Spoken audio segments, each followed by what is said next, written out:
बहुत बहुत साधुवाद आदरणीय ओमपाल सिंह जी।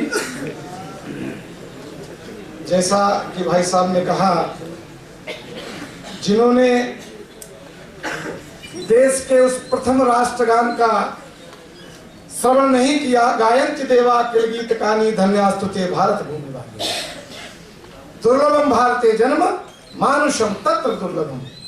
इस भारत में तो जन्म लेना ही कठिन है, और 84 लाख योनियों में श्रेष्ठतम परमेश्वर की अनुपम रचना, अनुपम कृति के रूप में, मनुष्य के रूप में तो और भी दुष्कर है। तो ऐसी योनि प्राप्त करने के बावजूद भी जिसने अपना नहीं पढ़ा, अपने महापुरुषों को नहीं पढ़ा, अपनी धरती के उन बलिदानियों के गीत नहीं सुने, तो ऐसे निर्णय होते ही रहेंगे। और साथियों, अब बारी है उस व्यक्तित्व को सुनने की। भाई साहब ने 51 और 5100 की घोषणा की, उस छोटी सी बालिका के लिए, छोटी सी बहन के लिए, उस देवी के लिए। हम सभी ने उसका स्वागत किया। 51 और 5100, आदरणीय जनरल साहब का भी संबंध 51 से बहुत बड़ा है। आपका जन्म भी 10 मई 1951 पुणे महाराष्ट्र का है, और माध्यमिक शिक्षा पिलानी राजस्थान में हुई है। महाराष्ट्र में ही जन्म लेने वाला और माध्यमिक शिक्षा उस राजपूतानी धरती पर प्राप्त करने वाला ही यह व्यवसाय, यह सेवा, यह देश की सेवा चुन सकता था। कल हम अपने ऑफिस में थे, ये छोटा सा बालक कंप्यूटर पर बैठा हुआ था। इसने कार्ड देखा, बोले जनरल साहब आ रहे हैं। ये खड़ा हो गया। क्या नाम है बेटा तुम्हारा? अनिमेश। बोले मैं भी जनरल बनूंगा। तो मैंने कहा, वो बोले मैंने रीवा सैनिक स्कूल का फॉर्म भरा है। तो मैंने कहा इसमें तो लेफ्टिनेंट बनते। नहीं, बोले मैं तो केवल जनरल बनूंगा। छोटा सा बालक, ये भारतीय खून की पहचान है, भारतीय रक्त की पहचान है। इस धरती के भरत, शकुंतला के उस भरत की कहानी हमने पढ़ी है, हमारे तो रोम रोम में है। लेकिन जब संधि पे आखिर आकनते पहले ने हाथ को खींच के रोक तो लेती, और दृढ़ खोल शहीदन और चितय ने आंख को खोल के मींच तो लेती, और रक्त से सिंचित भूमि जो दान करी उससे पहले कोई शहीद प्रिया को बुलाए जरा ने पूछ तो लेती। जब संधियां मेजों पर होती है, तब जनरल विजय कुमार सिंह का जन्म होता है। और 1962 में यदि भारत चीन से हारता है, तो जब देश की कमान ऐसे सेनानायकों के मध्य होती है, सेनानायकों के हाथ में होती है, तो 1971 में पाकिस्तान से भारत जीतता है। और वो लड़ाई आदरणीय जनरल साहब ने स्वयं लड़ी है। आपका भोपाल महानगर में बहुत बहुत स्वागत है। भोपाल वासियों की ओर से, मध्य प्रदेश वासियों की ओर से, शिक्षक संघ और धर्मपाल शोधपीठ की ओर से मैं बड़े ही आदर के शब्दों के साथ, और जब आपका हम समाचार पत्रों में पढ़ते थे तो हमें बड़ी पंक्तियां याद आती थी कि ये जन्म तिथि तो एक माध्यम है, लेकिन जनरल साहब को जो पीड़ा थी, जो अभी दिल्ली में मंचों पर आप गूंजे कि जो डलहौजी ने कर पाया वो ये सब काम कर देंगे, और कमीशन दो तो हिंदुस्तान को नीलाम कर देंगे। तब जनरल साहब की कलम लिखती है और मंचों से बोलती है। आज वही आवाज, आज वही स्वर हम सभी सुनना चाहते हैं, और मैं बड़े ही आप सभी की ओर से, संपूर्ण जनमानस की ओर से, भोपाल वासियों की ओर से, इस हृदय प्रदेश की ओर से आपको सादर आमंत्रित कर रहा हूं। आदरणीय थल सेना प्रमुख जनरल वीके सिंह।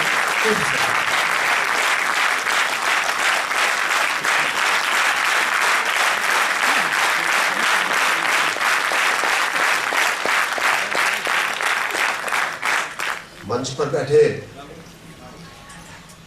श्री ओमपाल सिंह जी, श्री रामदत्त जी, श्री रामेश्वर मिश्र जी, श्री कुठियाला जी, यहाँ पर सभागार में उपस्थित सभी भोपाल के विशिष्ट नागरिक, हमारे शिक्षक, समाज के सभी शिक्षक, बहुत आप सबको आदर से प्रणाम, क्योंकि आपका समाज के अंदर एक बहुत बड़ा काम है और बहुत बड़ा नाम है।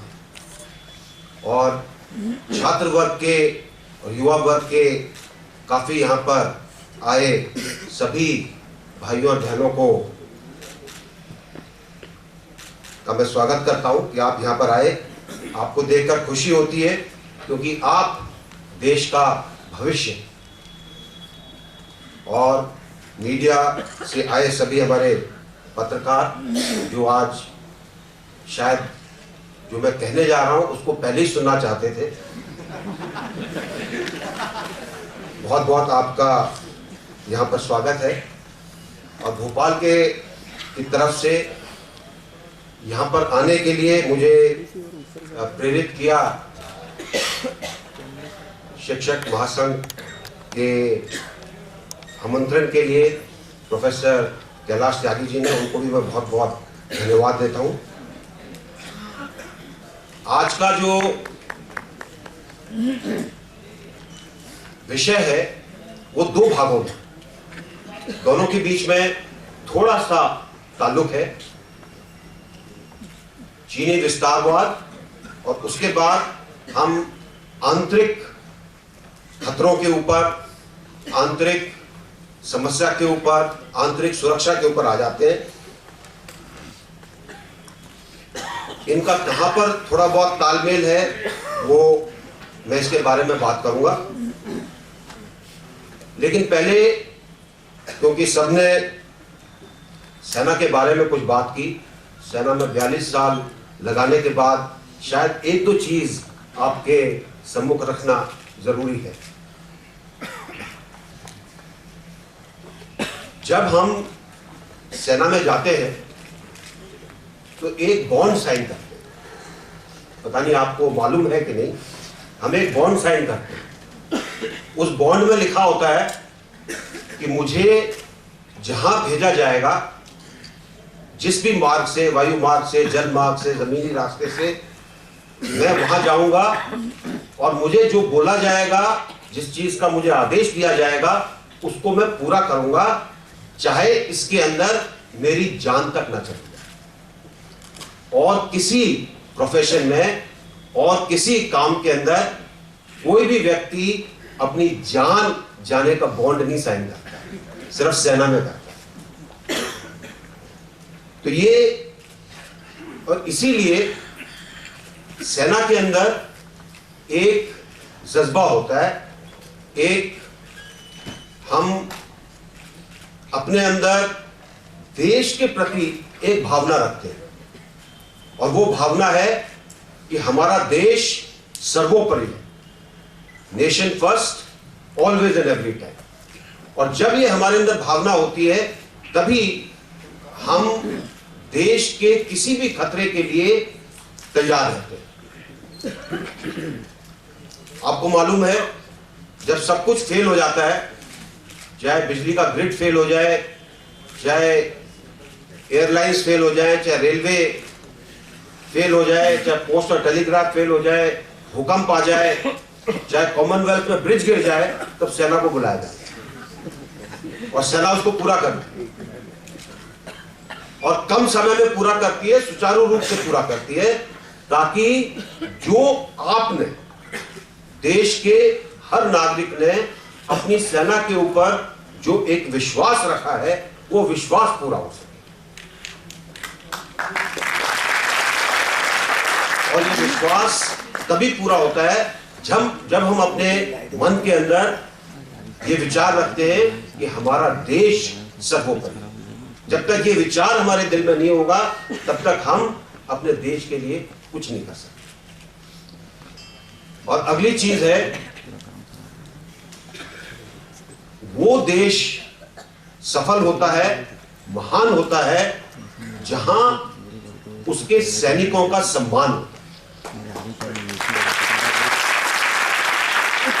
और उसको एक छोटी सी एक कहानी के रूप में आपको बताना चाहता हूं कि एक व्यक्ति निकला पता करने के लिए कि देश महान कैसे बनते हैं और महान क्यों रहते हैं। महान तो बन सकते हैं, उसके बाद उनका पतन भी होता है, तो वो उस शिखर के ऊपर कायम कैसे रहते हैं। और उसको एक जवाब मिला एक अंग्रेज सैनिक से, जिसने उनको ये कहा कि जिस देश में सैनिकों का सम्मान होता रहेगा वो देश हमेशा महान रहेंगे। और उसने एक उदाहरण दिया उनको कि प्रथम विश्व युद्ध के बाद फ्रांस के अंदर सैनिकों का सम्मान होना बंद हो गया। वहां पर जो रेस्टोरेंट थे उनके ऊपर लिखा मिलता था, सैनिक और कुत्तों को प्रवेश की इजाजत नहीं है। जब द्वितीय विश्व युद्ध आया, फ्रांस की सेना सिर्फ एक हफ्ते के अंदर तितर बितर हो गई,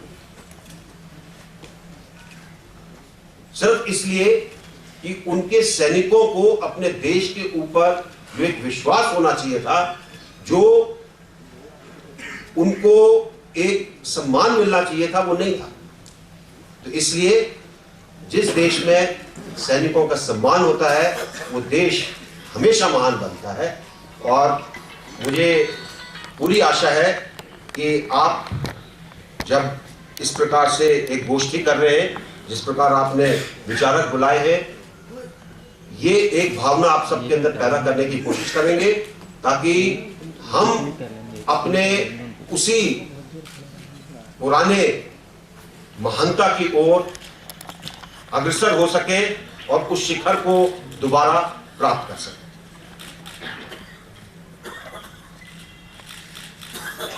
चीन तकरीबन हमसे कुछ साल के बाद एक तरीके से आजाद हो, लेकिन आज के चीन में और आज के भारत में काफी फर्क दिखता है।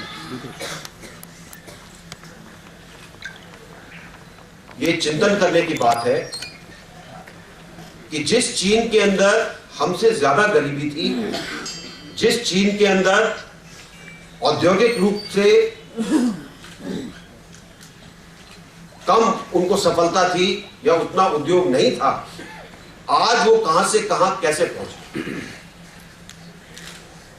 और इस चिंतन से आपको पता चलेगा, इस पे विचार करने से आपको पता चलेगा कि जिस विषय के ऊपर हम बात कर रहे हैं उसका मूल कहीं ना कहीं इसके साथ जुड़ा हुआ है।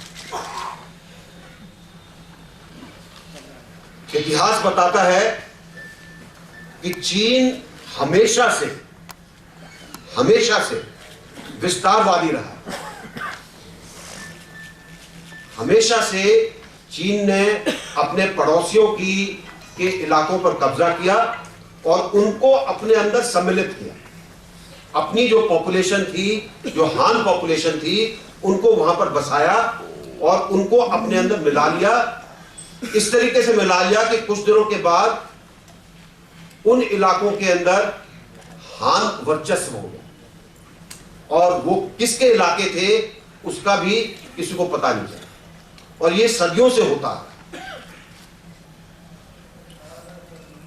5000 वर्षों से चीन की ये जो विस्तारवादी नीति है चली आ रही है और आज भी इस नीति के अंदर कोई बदलाव नहीं आया। तो जब हम चीन के विस्तारवाद की बात करते हैं तो हमको माओ जेडुंग की एक चीज याद रखनी चाहिए। उन्होंने कहा था कि हमारे देश को मजबूत बनाना है, यानी कि चीन को मजबूत बनाना है और उसके साथ साथ हमको विश्व पर कब्जा करना है। ये एक उन्होंने एक ऐसा विचार, एक ऐसा लक्ष्य चीन के सामने रखा। और एक खूबी देखिए आप कि उनके इस विचार को बाकी जितने भी उनके बाद आए हैं उसके ऊपर इसी नीति का पालन कर रहे हैं। चीन अपने पड़ोस में हर देश के इलाके पर कुछ ना कुछ मांगता है, चाहे वो म्यांमार हो, चाहे भारत हो, चाहे नेपाल हो, दूसरी तरफ अगर हम चले जाएं, लाओस हो, थाईलैंड हो, वियतनाम हो, साउथ सी के अंदर 300 के करीब टापू हैं, सी ऑफ जापान के अंदर सेंकाकू है, रशिया हो, कजाकिस्तान हो, किर्गिस्तान हो, तजिकिस्तान हो, सबके अंदर चीन कोई ना कोई विवाद बताता है या सीमा का एक ऐसी चीज बताता है जिससे कि उनको कुछ इलाका मिल जाए। और एक चीज और करता है चीन, अपने इस कब्जे के लिए, अपने इस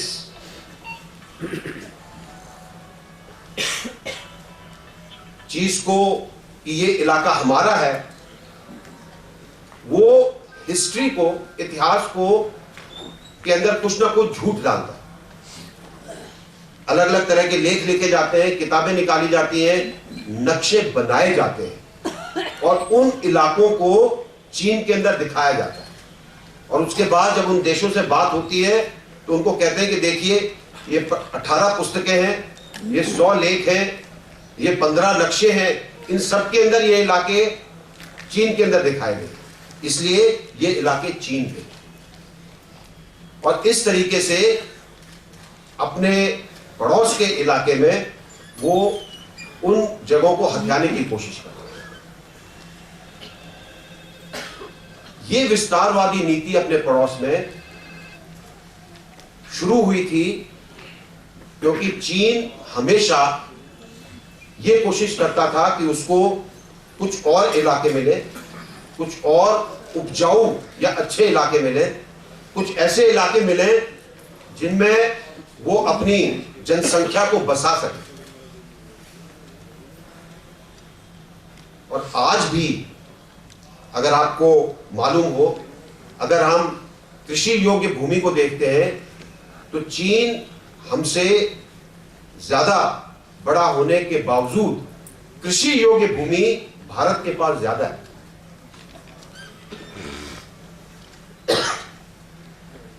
और अभी उनकी जनसंख्या के तौर पर वो ये देख रहे हैं कि किस तरीके से कुछ और उनको इलाके मिलते चले गए।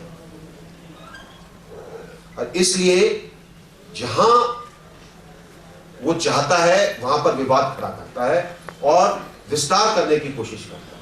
भारत के साथ भी हुबहू यही हुआ है। अगर आपने पढ़ा हो तो शुरू के अंदर जो नक्शे दिखाए गए थे उसके अंदर भारत के उन इलाकों को चीन के अंदर दिखाया गया।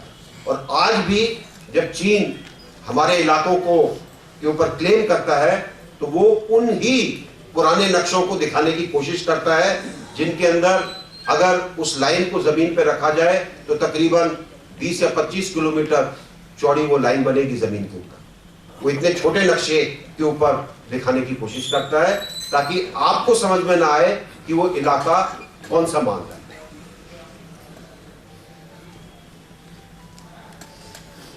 हर पड़ोसी, अगर आप पड़ोस के चीन के किसी भी पड़ोसी देश में जाएं, उनको उनके मन में चीन के प्रति एक भय है, एक ऐसी भावना है कि कुछ ना कुछ चीन उनके देश में जरूर करेगा।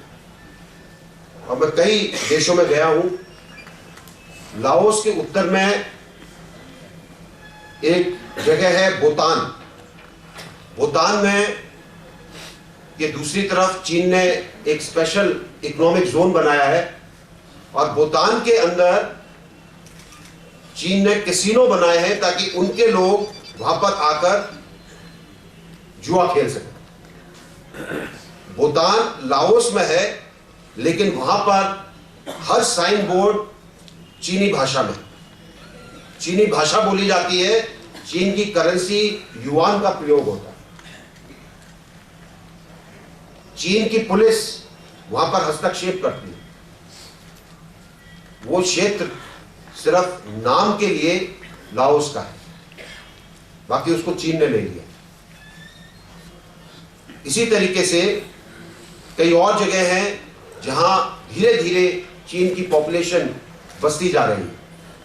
अभी हाल ही में 2 साल पहले म्यांमार के साथ चीन ने एक रोड बनाने का, चीन की एक कंपनी ने म्यांमार की कंपनी के साथ मिलकर एक रोड बनाने का प्रोजेक्ट लिया और उसके अंदर जो उन्होंने कंडीशन रखी वो ये थी कि आप हमको इस रोड के दोनों तरफ आधा आधा किलोमीटर क्षेत्र देंगे जिसको हम खेती बाड़ी के लिए प्रयोग में लाएंगे। और ये रोड भारत के पंगसाऊ पास तक आएगी और इस आधा आधा किलोमीटर क्षेत्र के अंदर वो जंगल साफ कर रहे हैं। जंगल साफ करने के बाद चीनी लोग वहां पर आकर बसेंगे, खेती बाड़ी करेंगे और कुछ सालों के बाद वो क्षेत्र चीन का हिस्सा लगने लगे। तो ये चीन की एक नीति रही है, एक उनका काम करने का तरीका रहा है